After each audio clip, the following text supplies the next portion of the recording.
1,5 bulan sebelum tutup tahun 2015, dunia politik kita digegerkan oleh kasus Papa Minta Saham yang diduga dilakukan oleh Ketua DPR Setia Novanto kepada Presiden Direktur PT Freeport Indonesia Ma'ruf Samsudin.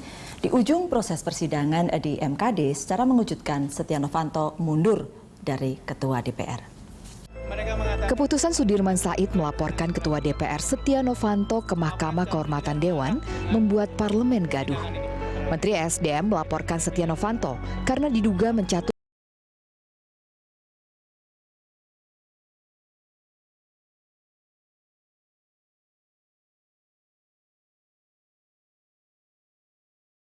perseteruan Koalisi Merah Putih dengan Koalisi Indonesia Hebat yang kini berganti nama menjadi Koalisi Parpol Pendukung Pemerintah menyeruak.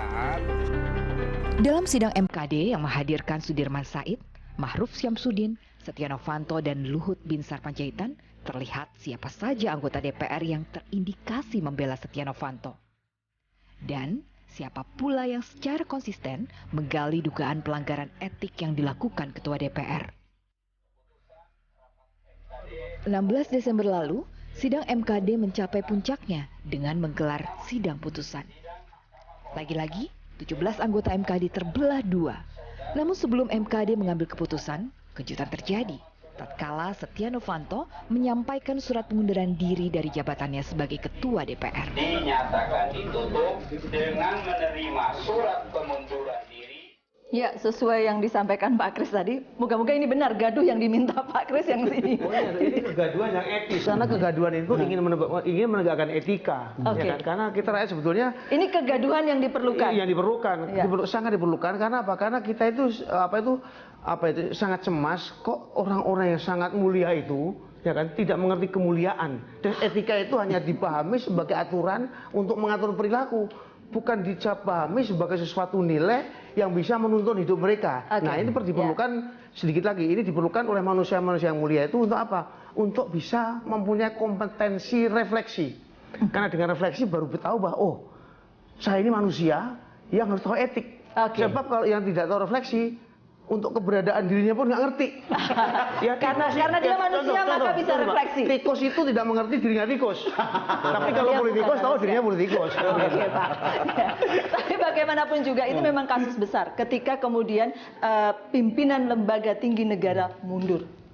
Iya, tidak pernah kita duga bahwa akan terjadi seperti ini. Tetapi ini adalah pertama ya di Indonesia. Ini adalah buah dari kegaduhan. Tetapi kalau bisa dilihat secara positif, ini adalah buah dari demokrasi. Begitu ada kegaduhan, memang kemudian kata Mas Kris tadi, tikus tidak mengerti dirinya tikus. Tetapi kita yang juga tikus bisa mengerti tikus-tikus yang lain ternyata. Oh begini toh, oh begini. Jadi kemudian kita akan mulai tikus bukan politikus ya. Ya, akhirnya kita bisa melihat kepentingan apa yang terbungkus di belakang atau di balik kegaduhan-kegaduhan ini. Nanti tidak bisa kita tahu sekarang, tapi mungkin jejaknya akan ketahuan kemudian. Iya, kita pernah bicara tentang yang mulia, memang yang disebut yang mulia itu harus bisa berefleksi begitu ya, Mas Bas. Ya kalau kegaduhan itu konstruktif, positif, ini konstruktif kali ini perlu begitu apa yang terjadi. Ini, ya. Kalau saya melihat sebagai warga ya paling kurang sudah mulai memahami bahwa wah Freeport ini sudah 50 tahun depan ada di Indonesia dan mereka sudah merebut keuntungan yang sangat-sangat besar. Apa enggak itu menjadi sebuah pengetahuan yang mungkin nanti kita akan publik ya, itu akan menekan supaya putus saja kontraknya. Kita bisa kok mengelola kekayaan alam kita sendiri. Oke. Kalau tidak gaduh seperti kemarin, mungkin nggak hasilnya seperti ini? Mungkin tidak, karena ini kecil kemungkinan ketua DPR-nya berganti. Jadi justru ini dampak positif dari kegaduhan tadi. Tapi ada kegaduhan tekanan yang kadang politik atau tekanan publik ya, publik, terutama opini publik. Jadi publik itu penting. Jadi buah demokrasi tadi Mas Bas bilang dan Bang Don juga katakan buah demokrasi sebenarnya poin pentingnya. Nah, tetapi yang gaduh yang kadang kontraproduktif itu tadi ada persoalan koalisi yang tertukar. Di publik menjadi bingung. Ada saatnya dia menjalankan partai penguasa yang mendukung pendukung utama, tapi dia bercita Boleh rasa diberikan oposisi. contoh koalisi yang tertukar. Ya, PDI Perjuangan misalnya. Tadi Mas Kris juga sudah bilang sebenarnya. Saya pertegaskan lagi. Tapi kadang-kadang muncul katanya oposisi, Golkar dan Demokrat, Golkar dan Gerindra, itu tiba-tiba bareng-bareng presiden menghadapi APBN dan sebagainya. Itu yang membuat publik mungkin kegaduhan yang menurut saya ke depan harus diperbaiki. Mas, kegaduhan karena sebetulnya tidak jelas posisinya dia di mana. Saya itu sebagai apa sih, nggak jelas juga dia. Jadi gaduh betul, salah tempat dan lain sebagainya. Nah, tapi kalau soal Posisi kemunduran, tergantung kemudian topik apa yang sedang dibicarakan begitu Mas bukan Kris? topik kepentingan apa yang sedang diperjuangkan. Setuju. Tapi soal mundur tadi ya Mbak ya dan Bapak Ibu sekalian, menurut saya mundur kemarin itu kehilangan kegagahannya. Setelah teman-teman dekat sendiri mengatakan etika berat bilangan. Teman-teman yang juga dekat kan teman-teman semua mereka ini mengatakan bahwa dia melanggar etika sedang. Baru kemudian mundur kalau kurang cepat gitu ya. Kurang bijak. Kalau mundur baru kemudian ada publik sudah mulai mempersoalkan dan sebagainya, saya mundur. Kemudian baru ada, atau kemarin saya salah, minta maaf dan mundur. Tapi kata-katanya pun seakan-akan kata-kata mutiara semua. Mundur karena untuk kehebatan bangsa, memberikan martabat. Tidak ada martabat, tidak ada. Daripada tidak sama tapi sekali kan tetap lebih baik daripada tidak kan? Tapi daripada tidak. Akhirnya mundur. Kalau tidak, itu agendanya di kejaksaan nanti. Ke depan nanti, tahun depan, kita harus bikin kegaduhan baru. Untuk apa? Ya, untuk menyelamatkan bangsa ini. Apa? Satu, kita gaduhkan KPK. Kalau revisi KPK itu justru memperlemah KPK. Kita bikin gaduh KPK supaya KPK tambah kuat kalau direvisi.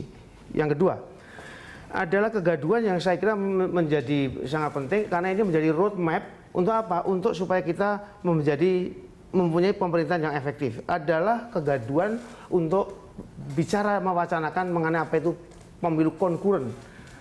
Sekarang ini cuma disamakan pemilu serentak. Ini pemilu serentak nggak ada apa-apanya. Pasti saya bisa menjamin 270 yang dipilih ini tidak dijamin mutunya kalau cuma karena serentak. Ini cuma seperti orang nonton bareng.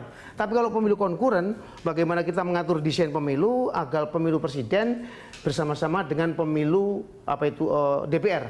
Itu kemudian ada dalam empirik, ada orang tahu politik tahu semua bagaimana kutil efek ini. Bahwa kalau itu sama-sama biasanya kekuatan presiden simetrik dengan kekuatan partai yang mendukung presiden, simetrik dengan kekuatan yang ada di parlemen. Dan demikian kegaduhan diperlukan, apalagi kegaduhan yang dipicu oleh berita TV satu ini. Karena ini negara demokrasi, kita boleh gaduh tetapi harus produktif gitu ya Mas Kris ya. Terima kasih sudah hadir di Headlines dan pemirsa, kami akan kembali untuk Anda sesaat lagi.